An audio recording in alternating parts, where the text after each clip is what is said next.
Hey everyone, and welcome to Almost Cancelled. I'm Peter, that is Connor, and we are going to talk about two episodes of Short Treks, the two that came out very quickly back to back with each other. If you don't know what Short Treks are, they are Star Trek short films that CBS All Access are doing between their bigger seasons. The last batch were up in the build up until season 2 of Discovery. This time it seems to be Picard because it looks like Discovery season 3 is going to come after Picard. So yeah, I think the last one of these is only a week or two before Picard hits. Picard's like the 20th, right? So it's like about a week and a half. Yeah, that sounds about right.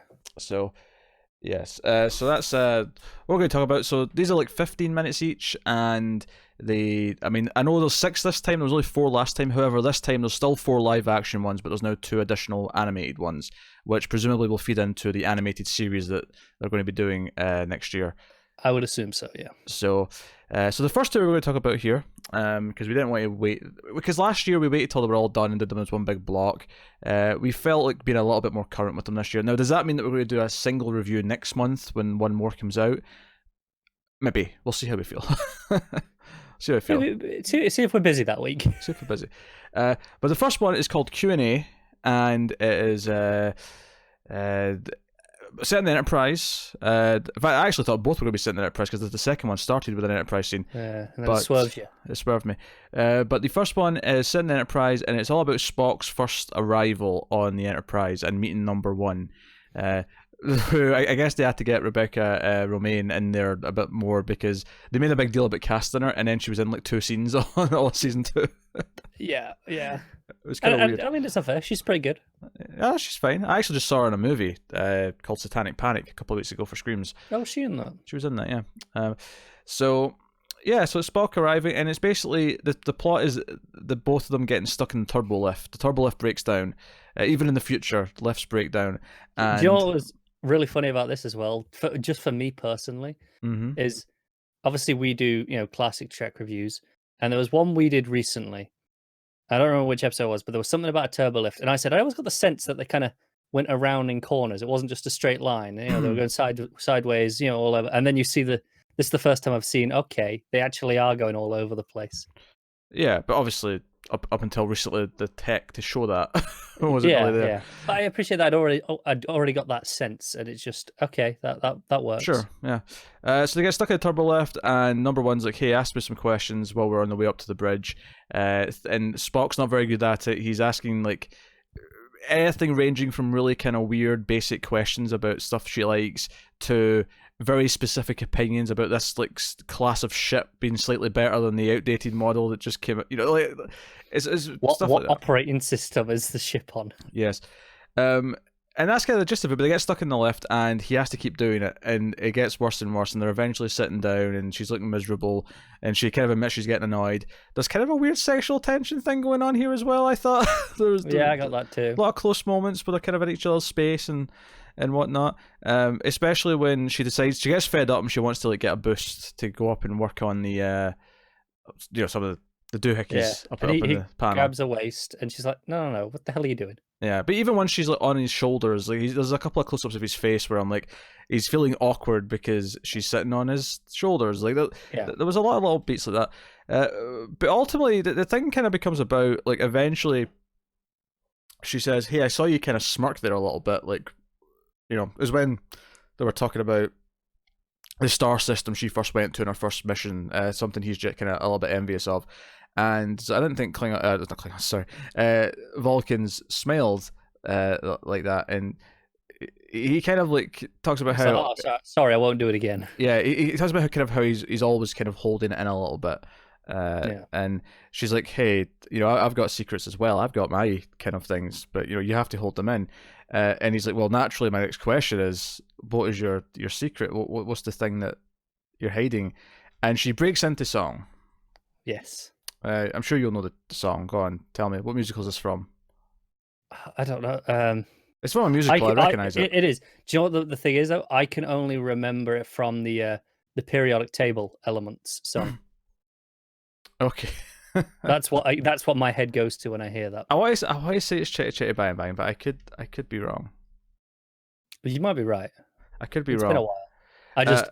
I heard that bloody song in science class so many times that it's the only thing my brain can think of now. I never did. I'm sorry.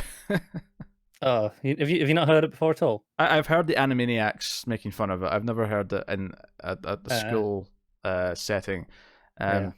Basically, we were treated with some dignity and not spoken down to, like your. I mean, my teacher was a very good teacher, and it was just like, well, you got to memorize it. So why'd you have to memorize it? Why would you ever have to memorize a periodic table? Oh, in our test, you had to know a bunch of the elements and where they were. No. In one of our exams. That'd be like taking away a calculator and like a really a complex math test. You just always have access to different exams to you, obviously. Aye, stupid ones. Anyway, that said, there is both in math. I should specify there was a calculator and a non-calculator test, which obviously had very different questions depending. Yeah. But it's like anyway. I will always remember though. It's like, oh, you won't always just have a calculator in your pocket and. Yeah, I've got a goddamn calculator on my watch now. Oh, that's pretty funny. And you know the funny thing is teachers can't say that now, but when we were that age, you could just about get away with it.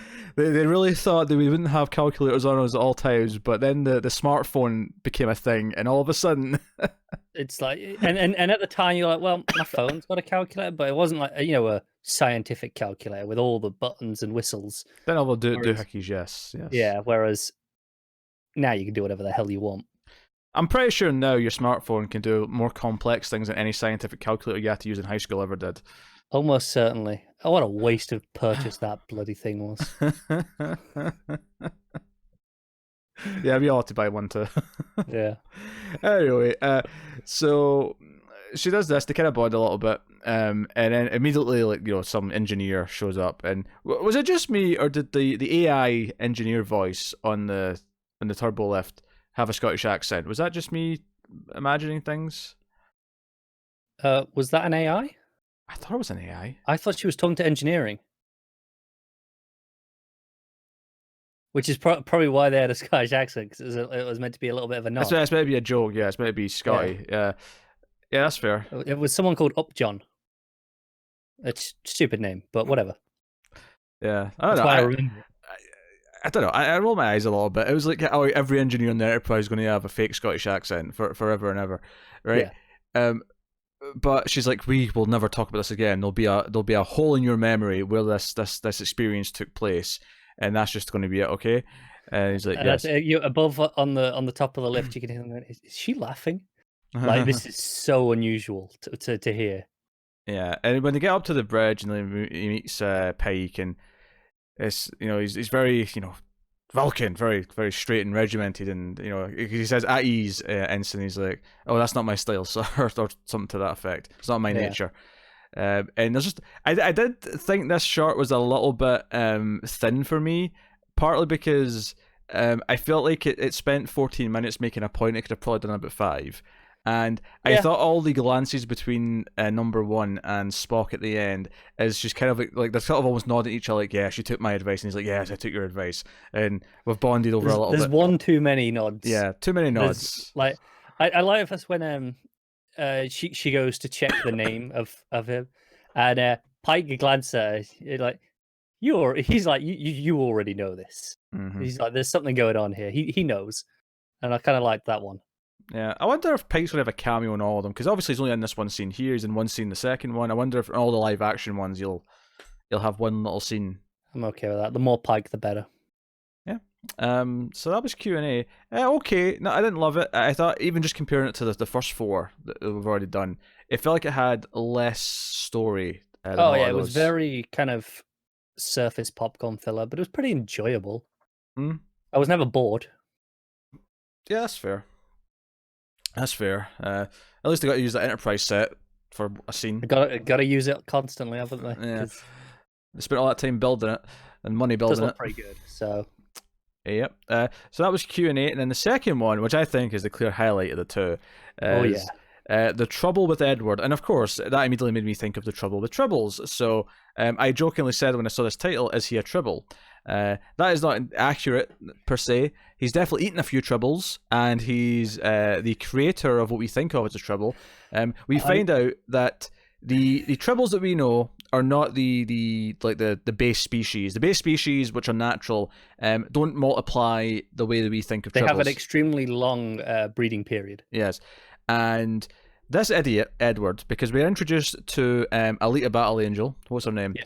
Do you know what? It took me ages without the eyes to recognize it. Rosa Salazar, I think. Yeah, well, yeah, but I was looking for okay. Lynn Lucero. Lucero's our character. So we're introduced to her. Pike's like, because she was on the Enterprise, but she's got promoted to captain of a science vessel, and Pike's seen her off, and he's like, "Off you go, Captain." Yes, Captain. And she goes off, and she's having a meeting with. And I thought it was actually just kind of funny because it's a science vessel. How like she's the only one that's not in blue. Everyone else has got a blue top on. She's sitting there in the gold. So weird to see, isn't it? Yeah, it's pretty funny. But she's asking for updates about what they're all doing, and some of them are working on like weather systems. Some are working on farming and things, like just various things. And we get to this guy who's he's having trouble with his comms thing to show. And let's just mention, well, this is H. John Benjamin, so I was already grinning because I was like, oh, I like this guy. He's he's fantastic at the deadpan. Yeah, he's pretty funny in this. And he's like, oh, I've been working with these tribbles here. He calls them by the full name, but we call them tribbles for short. And like, yeah, I think it could be like a food source for this other animal. Like, yeah, they got fur, but they're just meat underneath. They're just scallops. It's great. Yeah, my favorite part of this scene is when when she's asking him questions, and he starts talking about food sources and whatnot, and how this will be an easy food source, but I can make them like multiply, so there's like tons of them, and then they can eat them all really easily, and they're really replaceable. And she's like, oh, are they intelligent though? And he's like, well, it's hard to tell. They don't have a face. I mean, one fell off my desk and died, but like if they are intelligent, like it's hard to really. It's like, and he's like, no. It'll be easy to hunt. Yeah, but no. What I'm saying is. About the moral implications, and he's like, well, I thought of that too. What I thought I could do is genetically engineer them so they're brain damaged. That made me laugh so much. I love this. Benjamin has the best delivery of these things. I'm always a fan of his stuff. So when he pulls off this and and doing it talking about tribbles, it's just next level. Yeah, no, it's great. And we see him like shoot up his tribbles, and they start duplicating in the little cage. I will say though, I think the captain, she's a bit unfair to him here, where she's like, okay, drop it, go work with just that other department. He's like, yeah, but I'm a specialist. That's not really my thing. She's like, I don't care. That was a bit weird. She morally disagrees with what he's doing, and she's the captain. He should follow that order, damn it. No. I agree that she should say, hey, if it's immoral, we should stop doing that. Maybe try looking for a different food. He's a protein specialist, though, so maybe have him do something. Look for another source of protein. Don't just go work with someone Here's a question, though. Food synthesized in Star Trek. I mean, it's even mentioned in the first shot, right? And it's something we've seen a lot. Is they just synthesize the food, right? So my question is why is there such a thing as a protein specialist when we just synthesize all the things that go in the food? Because while they synthesize everything for their ships and maybe at home, this is for a native species. Sure. They're not just giving them food generators, are they? This is trying to add. I mean, maybe they should, but yeah, okay. But anyway, so he tries to talk to another crew member about how that captain's such a bitch. I mean, he doesn't say that exact phrase, but that's essentially what he's doing. That captain's such a bitch, right? He's like, no, we all kind of like her actually. It's just you. Because you're weird. Yeah. And she calls him into her captain's quarters, and he's like, okay, so there was an anonymous complaint leveraged against me last night that said that I was bad at my job, unfit for command, and dumb. Yeah, the final one was dumb, and she's just looking at him, and he's like, yeah, and the other staff, the other crew members rather, don't seem to think this is irregular activity for you. This is not surprising, given your past. Just like, well, I mean, it's anonymous, right? So it could have been anyone. Yeah, it's a cat. I can't see Connor. As much as that sounds preferable. Yeah, I wouldn't blame you. So, like he's like, hey, it's anonymous. I'm not dumb, because he gets really offended thinking that she's implying that he's dumb throughout the scene. And she says, look, we're already not gelling. I've requested a transfer for you. You're going to leave and go somewhere else. He's very upset about it. But of course, he's already injected his tribbles. This is a big thing. I was laughing a lot at the end of this scene, though, because he's trying to argue. She's like, the conversation's over. He's like, well, no, it's not, because I can just keep talking and it's not over. Well, I thought they were going to make a point here when he kept trying to sort of. I thought he was going to try and tell her that he's already done something to the Tribbles, and then it may be a problem, so he maybe should stay and try to figure it out first. But that never actually went that way. He was just trying to be a dick. Yeah, it's kind of funnier. I don't know if it's funnier. But sure enough, the Tribbles start duplicating and multiplying, and it's we get a montage of essentially like the Tribbles episode where like they're coming out of the various things in the ship, and they're getting in the way. Most useless person to help. Like even when this starts, he's just wandering around with he's got no trousers on. Yeah, my favorite part of that is that when he does walk up to them, looking at the box with the Tribbles in it, you can just see him finishing his belt on as he's walking up behind the captain. Yeah. It's just really unprofessional. But he's looking at it, and like they're just pissed at him. And we get like there's a big guy with like a massive like sort of like vertical vacuum, and he's just sort of sucking them up one at a time. But it's not enough because they're just multiplying. Eventually, we get to the point where he's refusing to leave the ship, saying that he's not an idiot, and there's a mountain of Tribbles racing up behind them that engulfs them and just because they're evacuating the ship. They can't deal with this. Yeah.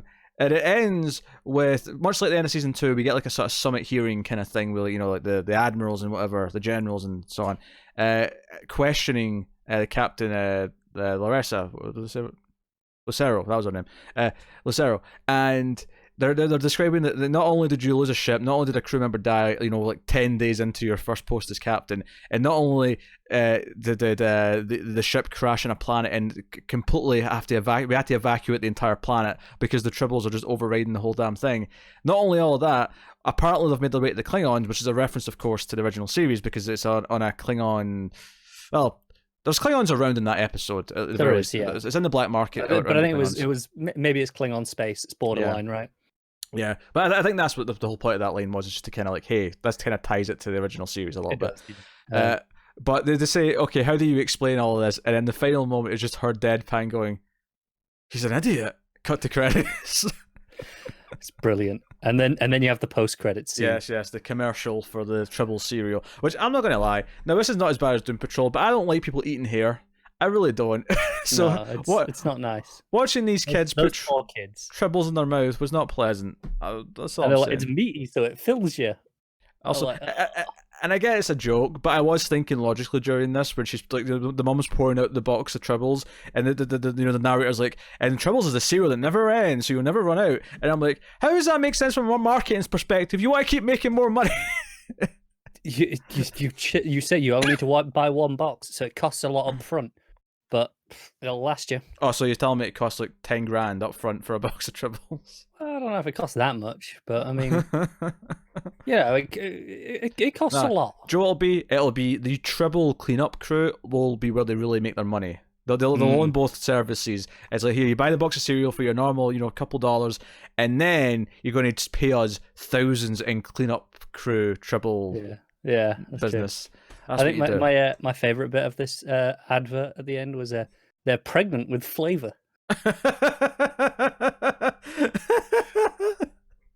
They killed me. No,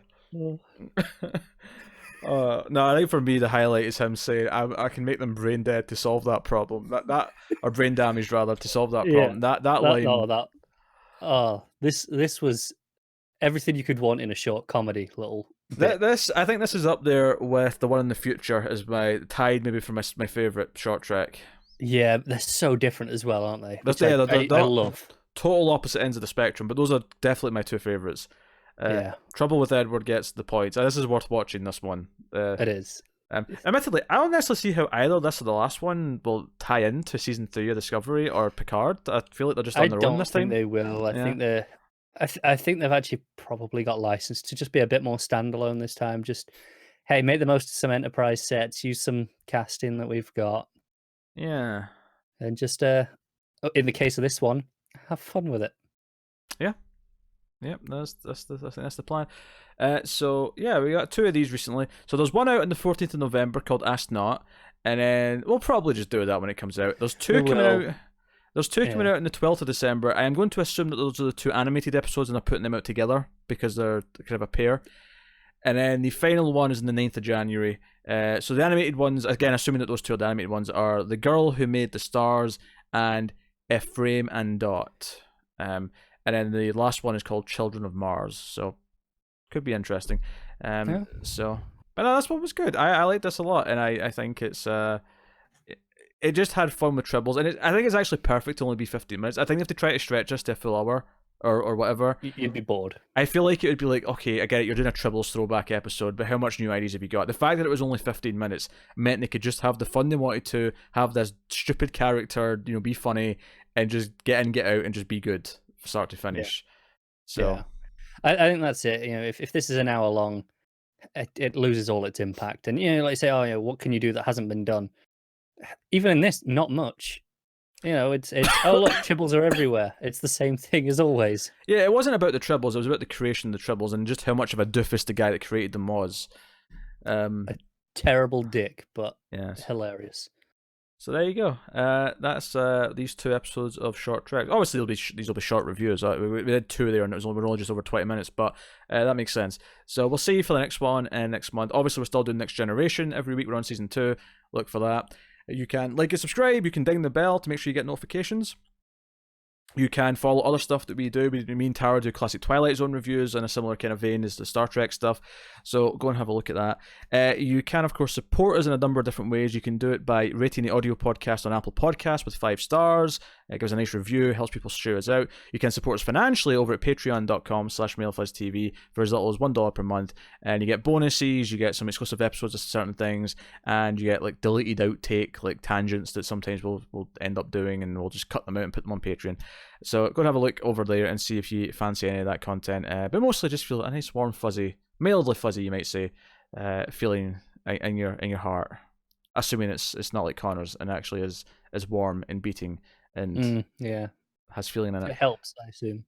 But yes, that is the stuff. So thank you for joining us. Hopefully you enjoyed these short treks. We'll see you guys next time. So keep watching Star Trek, guys. And to everyone but Connor, live long and prosper.